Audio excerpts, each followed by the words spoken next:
Chocolate কার না পছন্দ? Chocolate পছন্দ করে না এমন মানুষ খুঁজে পাওয়া খুবই দুর্লভ।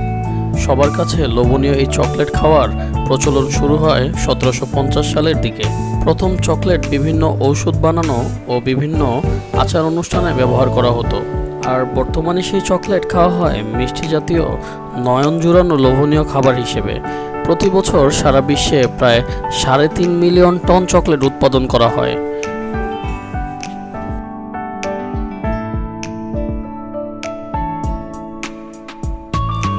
বর্তমান সময়ে সারা পৃথিবীতে চকলেটের অনেক বড় অর্থনৈতিক ভূমিকা রয়েছে। চকলেট উৎপত্তি শুরু হয় আফ্রিকাতে। আফ্রিকার 25 ডিগ্রি সেলসিয়াস তাপমাত্রা এবং 80% আর্দ্রতা চকলেট উৎপাদনের জন্য খুবই উপযোগী। আফ্রিকার ঘানা সহ বিভিন্ন এলাকায় প্রচুর পরিমাণে চকলেট উৎপাদন করা হয়। প্রাচীন মায়ান সভ্যতার সময়ও চকলেট খাওয়া হতো। মায়ানদের আদিনিবাস ছিল আফ্রিকা ও আমেরিকাতে। এই চকলেট উৎপাদন করা হয় একটি গাছের ফল থেকে। ফলটির নাম ক্যাকাও। ক্যাকাও আফ্রিকাতে বেশি জন্মে, কারণ আফ্রিকার ভৌগোলিক অবস্থান ও তাপমাত্রা ক্যাকাও গাছের জন্য বেশ উপযোগী।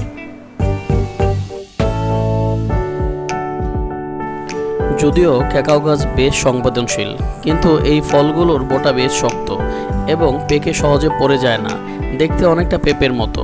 আর তাছাড়া এই ক্যাকাও গাছে একটি ফলের পর আরেকটি ফল জন্মে, এজন্য সহজে এই ফল পেকে পড়ে যায় না। এখানে একটি ফলে প্রায় 40টার মতো বীজ থাকে।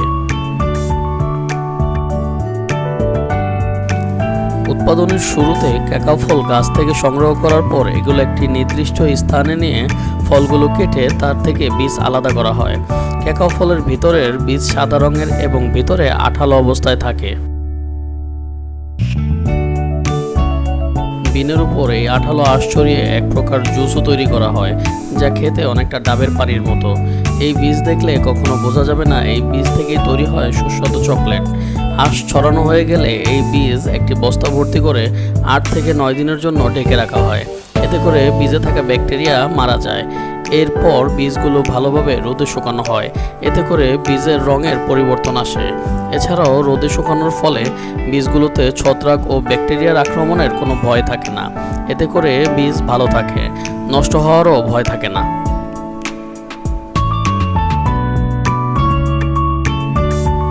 পরে এই শুকনো বিনগুলো বিভিন্ন ফ্যাক্টরিতে নেওয়ার উপযোগী হয়। ফ্যাক্টরিতে এই বিনগুলো আসার পরে কোয়ালিটি চেকের মাধ্যমে বিনগুলো সেপারেশন করা হয়। এরপর উপযুক্ত বিনগুলো মেশিনের মাধ্যমে উপযুক্ত আকারে কেটে ফেলা হয়। সবগুলো বিনের আকৃতি প্রায় সমান করে নেওয়া হয়, যাতে আকারে কোনো পার্থক্য না থাকে। এরপরও বিনগুলো মেশিনে রোস্ট করা হয়। ফোল্ডিং মেশিনে রোস্ট করার ফলে বিনে থাকা পানির পরিমাণ 7% থেকে 1%-এ নেমে আসে। এরপর এই বিনগুলো বিভিন্ন ধরনের কেমিক্যাল মিশিয়ে 30 মিনিট থেকে 2 ঘন্টা ধরে রোস্ট করা হয়। এতে করে পচন বা নষ্ট হওয়ার সুযোগ থাকে না।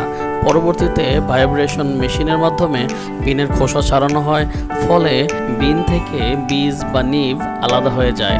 এরপর এই বীজ থেকে গাঢ় বাদামি রঙের কোকো পেস্ট তৈরি হয়। এই গাঢ় বাদামি রঙের কোকো পেস্ট স্বাদ ও গন্ধে ভরপুর হয়ে ওঠে। এই কোকো পেস্টে অনেকটা অ্যালকোহলিক ফ্লেভার থাকে, যাকে বলা হয় চকলেট লিকার। অ্যালকোহলের এই চকলেট লিকার থেকে তেল ও চর্বি আলাদা করে ফেলা হয়। এরপর চকলেটের বাকি অংশ গাঢ় বাদামি রঙের রূপ নেয়। তেল চর্বি আলাদা করার পর শুধুমাত্র কোকো পাউডার পাওয়া যায়, আর এই কোকো পাউডার আলাদা করে বাজারজাত করা হয়।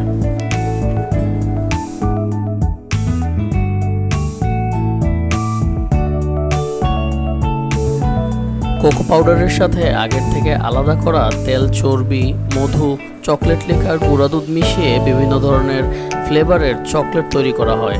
এই মিশ্রণ ভালোভাবে মেশিনে স্মুথ করা হয়। এরপর মোল্ডে ফেলে ঠান্ডা করে বিভিন্ন আকার আকৃতি দেওয়া হয়।